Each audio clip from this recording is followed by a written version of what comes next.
Ang Kongreso ng Pilipinas, isang politikal na institusyon na binubuo ng ating mga senador at kinatawan na ang layunin ay ang lumikha ng mga batas na isa sa mga humuhubog sa ating pamumuhay bilang mga mamamayan ng Pilipinas. Hindi may pagkakailan na ang ating mga mambabatas ay mga bihasa at alam ang kanilang ginagawa. Sila'y karapat-dapat na mabigyan ng ating pasasalamat at respeto. Bawal mag-planking.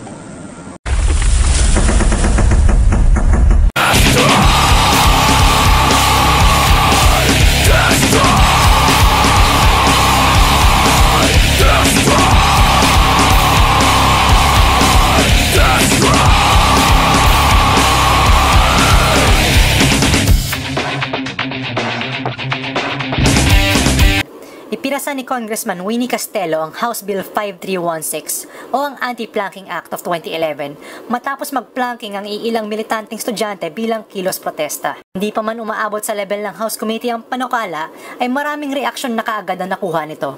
Umulan ng mga batikos. Kung hindi pinagtawanan ay kinainisan ng bill na ito. Pero teka muna, ano nga ba itong planking na ito? Ang planking ay ang pagdapa ng tuwid na para bang tabla. Ang noo ay nakadikit sa lupa at ang mga braso ay nasa tagiliran.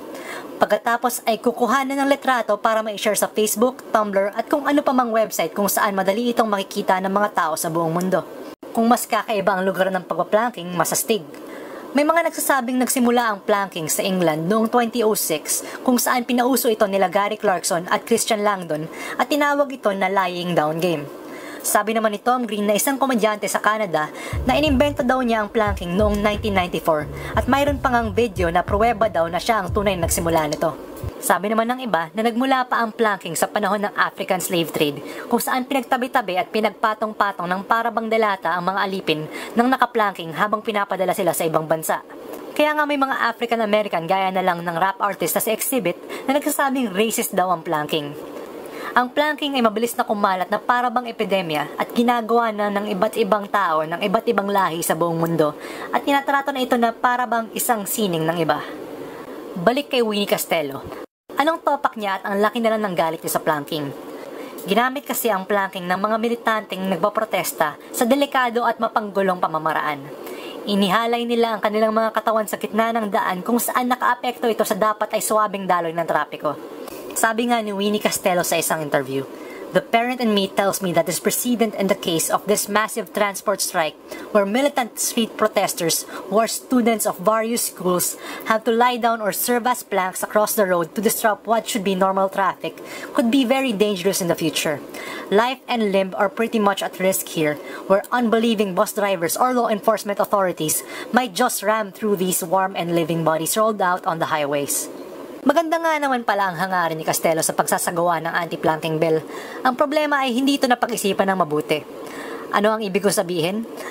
Bakit kinakailangan pang gumawa ng bill na pupuntirya sa pagsusugpo ng planking kung ang simpleng pababara pa lamang ng daloy ng trapiko ay labag na sa batas? Kahit ano pa man ang posisyon mo, nakatayo, nakaupo, nagpo-push-ups o naka-handstand, ang pagharang sa daloy ng trapiko ay mananatiling labag sa batas. Noong Mayo, isang lalaki sa Australia ang namatay nang malaglag siya pagkatapos niya mag-planking sa kanyang balkonahe. Mayroong namatay sa planking kaya dapat itong ipagbawal. Sapat bang dahilan ang may namatay na dahil dito? May mga namatay sa extreme sports, sa panganganak, sa pangungulangot habang nagdadrive, sa kolesterol, sa delubyo. Bakit hindi na lang natin ipagbawal ang lahat ng ito? Bawal ang delubyo. Ayos ba? Pero all jokes aside, bakit kailangan pang aksayahin ng pera at panahon ng Pilipinas para sa Anti-Planking Act na ito? Ano ang lugar ng Anti-Planking Act sa listahan ng ating mga batas kung ang mga importanteng aspeto nito ay sakop na ng mga batas na naisutupad na? Ipinagbabawal lang naman ni Castelo ang planking kung ito ay ginagawa sa isang pribadong pag-aari ng iba, kung ito ay nakakaistorbo sa kapayapaan, at kapag inilalagay nito sa panganib ang buhay ng iba. Kahit ano pa man ang posisyon mo, kahit hindi ka nagpa-planking, kung ikaw ay nakakaistorbo ay nilalagay ang buhay ng iba sa panganib, ay may kaukulang batas na sumasakop dito. Ang Anti-Planking Act ay isa sa mga matatawag nating shallow bills o mga bills na hindi pinag-isipan ng maigi. Sa totoo lang ay dalubhasa na si Winnie Castelo sa pagiging hindi dalubhasa pagdating sa paggawa ng batas. Bago pa man ang Anti-Planking Act of 2011 ay sinubukan na rin ni Castelo na ipasa ang House Bill 4774 kung saan ang mga nanalo sa loto ay dapat magbigay ng 20% ng kanyang napanalunan sa gobyerno.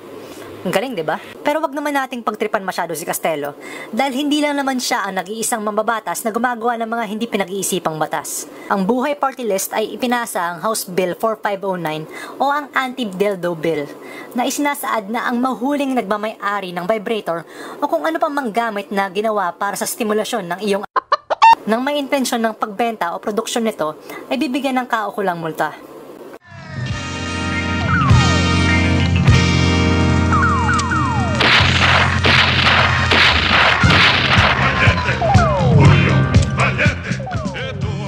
Si Lito Lapid naman ay pinasa ang Senate Bill 2239 o Staple Wires on Food Items Prohibition Act of 2006 na ipinagbabawal ang paggamit ng stapler sa pagsasara ng mga pakete ng pagkain tulad na lang ng mga chicharon at mani. Ang kwento daw dito ay bumili si Lito Lapid ng isang pakete ng mani at habang kinakain ng mani ay may sumabit na staple wire sa kanyang bibig. Kaya naisipan niyang gumawa ng batas upang hindi na siya masaktan ng staple wire kahit kailan. Medyo lumayo na ako sa usapang planking pero ito lang naman ang aking konklusyon. Hindi katwiran ng magandang intensyon sa batas na hindi pinag-isipan ng maigi. Marami pang mga mas importanteng bill na dapat tutukan. Halimbawa na lang ang RH bill na walang humpay ng pinagdedebatehan sa Kongreso. Para sa ating mga mambabatas, huwag na sanang aksehin ang panahon at buwis na binabayaran ng mga mamamayang Pilipino sa mga walang kwentang bagay. Kung pinag-isipan ni Castelo ng maigi ang bill na kanyang ipinasa, ay hindi sana siya nagmistulang tanga at hindi sana siya napagtripan na nakararami at hindi ko na sana ginawa ang video na ito. Ito ang kasaysayan na nangyari.